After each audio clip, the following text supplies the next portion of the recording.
The Las Vegas Raiders are one of those teams that, we have said it from the beginning and we'll say it until the end of this offseason, probably longer, who knows at this point, but they don't need a lot.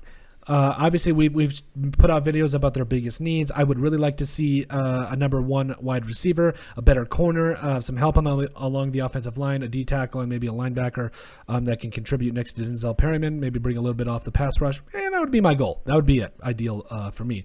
But right now, if the Raiders can address a lot of these or most of these through free agency, I think they should do it. Just put the flag in the ground and do it. If you want to win now, go get the players you want in free agency, and then go get the players you want in the draft. And I think there are three players that the uno, dos, cuatro players that the Patriots need to trade up for in the NFL draft. And I think, like I said, there's a lot of value in this draft, and I feel like the Raiders, for their third and picks and beyond, they can do it and make sure that they get a lot of value. And I'm really excited for that. I think the Raiders, specifically with how well they're going to be put together with guys like Josh McDaniels and Dave Ziegler, I think they're going to find a lot of value. But here are three players that the Raiders need to trade up for as we head into the 2021 NFL draft. Player to trade up for, numero uno, Evan Neal. Now, everybody is going nuts about, Ikem Kwanu, all these boys, Iwanu. I never get these guys' names right. Charles Cross,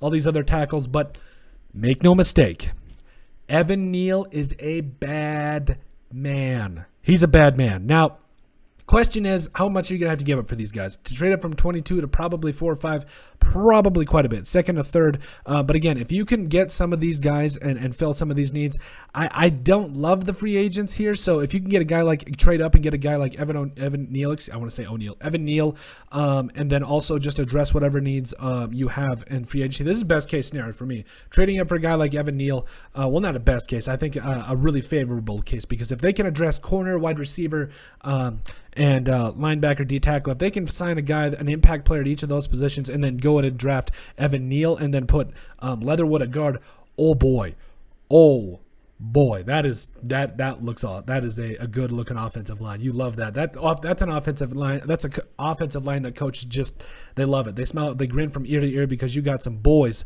up front that will take care of Derek Carr. I think Evan Neal is that guy, and I think he's best suited to play right tackle. I think he could probably play both, but come on, Colt Miller's your starting left tackle. Put Evan Neal at right tackle, and let's go win a Super Bowl. That's how it goes. And I'm really excited to see what he does in the NFL. But player number 2, I think the Raiders need to trade up for.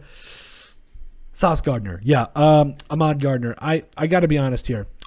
Gardner is a stud. I've watched a lot of tape on Gardner recently, and, at first I was like, okay, what's the hype? I think I watched the Notre Dame game, and I was like, well, I think they were down a lot of their wide receivers at first, so that's the kind of way I went into looking into the game, but no. Every time you just saw the quarterback, the Notre Dame quarterback, I'm blanking off the top of my head, but you saw every time he looked his way at Sauce Gardner's way, he's like, I ain't throwing it there. And I don't blame him. I wouldn't necessarily throw it there either, because Sauce Gardner is a stud, and I think moving forward, there needs to be a lot of capital put towards Gardner. I think he could be a really good football player. Now, again, probably in the 8-9 range, so you're probably going to have to do, again, at least a second for some of this to move up in your first. So, but again, a lot of this depends on how well the Raiders do in free agency, and that's coming up here. And we're doing a lot of other things that they did, that they should do, players they need to trade up for and all that. But listen, Ahmad Gardner, he is Sauce Gardner. That's his name. No first name. Sauce Gardner. That's it. He's just a stud. If you want to immediately upgrade your cornerback position, you go get Sauce Gardner. This man, 6'2", 6'3", that, but he probably needs to put on a little bit of weight. Wouldn't hurt. But overall, you love it. You put him on one side of the field, and you don't even worry about it. That's how good and how highly I think of Sauce Gardner. Now, will there be growing pains? Yes. None of these players are perfect. You're going to see him get a long ball on once in a while, but, if that happens, that wide receiver gets to keep that ball. It's like the miracle, the story miracle. If you score in this goal, you keep the puck, wrong sport. Point is this.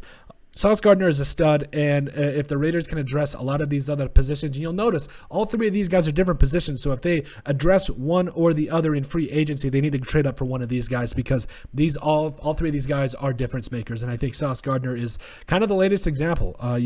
He's the prototypical corner when you think about size, speed, ability, and presence on the football field. He's just a stud, and I would really like to see him in a Raiders uniform. I think he could do a lot of good things. for him as well. And just to give you kind of an idea, here's some stats for him.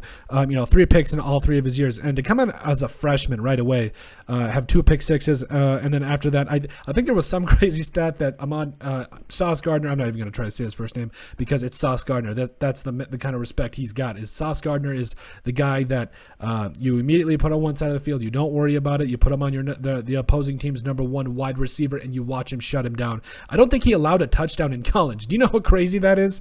I mean, if I was out there, at least 70 touchdowns, not even close, like not even a debate. But this guy, no touchdowns. That's crazy. So he's a top player. He's a guy that you can justify trading up for. And look, 3 sacks as well. I mean, just all over the football field, and does a lot for his team and did a lot for Cincinnati this year. And he was a major reason as to why Cincinnati was a good team. But overall, I think Sauce Gardner is not only a player that they need to look at, but they need to make sure that they take a shot on. And player number 3, I think they need to trade up for. Nakobe Dean. What was it? I want to say Nakobe Dean was one of those players that I was looking at from the very beginning that I'm like, yeah, he's a guy that you really want.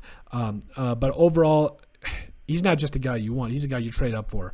And I feel like he is one of those players that you don't really see how much of an impact he has until you see him on the field, until you actually see what he does. Because for me, in my mind, there is a lot of good football players coming out of Georgia right now. Devin Lloyd, all those boys, Jordan Davis. But make no mistake, Nakobe Dean probably had the biggest impact. I mean, he had I think off the top of my head, I can't remember. I think it was something like 7 sacks. But overall, Nakobe Dean is a stud, and I think if they want to continue to do some big stuff, they need to make sure that they bring in and make sure that they upgrade the linebacker position because Nakobe Dean is that guy, and I think it's easy to get lost in exactly how big of an impact he had and how big of a player he is in terms of impact. And he is. And I think to kind of give you guys an idea, I really think I need to show you the stats here. So when you look at a linebacker like Nakobe Dean from his freshman year to his junior year, a guy that immediately gets better and better. That's what you expect and love to see. But look at his senior year here. 70 tackles. Now, it's not amazing. 100 tackle guys, that's where the more eye-popping stuff is. But look at the tackles for loss. 10.5. That means he shoots the gap. Had 6 sacks this last year, 2 picks, including a pick 6, had 5 pass deflections. We all know Nakobe Dean can tackle, but he really showed me this last year that he can not only cover, he's one of the best coverage linebackers in the draft. You put him as an outside guy with Denzel Perryman or an inside guy with Denzel Perryman. Oh boy, this linebacking core is immediately way, way better. And I think it's going to be a big thing for the Raiders moving forward to make sure that they upgrade that linebacker position, and Nakobe Dean is the guy to do it. I think there's a 3, he kind of rounds out the 3 players you need to trade up for. I've seen him in that 15 range, so you probably might not need to. He might fall to you at 22, but from all the mock drafts I've seen, he's going at 15. So if he goes at 15, give up a 3rd for him and don't even think twice about it. But those are the 3 players that we think the Raiders need to trade up for. Make sure you guys like and subscribe down below. Leave a like and a comment. It helps people find the show. We greatly appreciate all the support that we've gotten and continue to get. You guys are all truthfully awesome. We love every single one of you. Make sure you guys also remember to give us a listen and sub on iTunes. And in our description down below, you'll find all of our social media platforms. So give us a like and a follow there. And if you have anything else you'd like us to cover, send us an email at thesportsbp@yahoo.com or put it in the comment section down below, and we would love to cover it. But let us know what you guys think about the 3 players we think that the Las Vegas Raiders need to trade up for in the 2022 NFL Draft.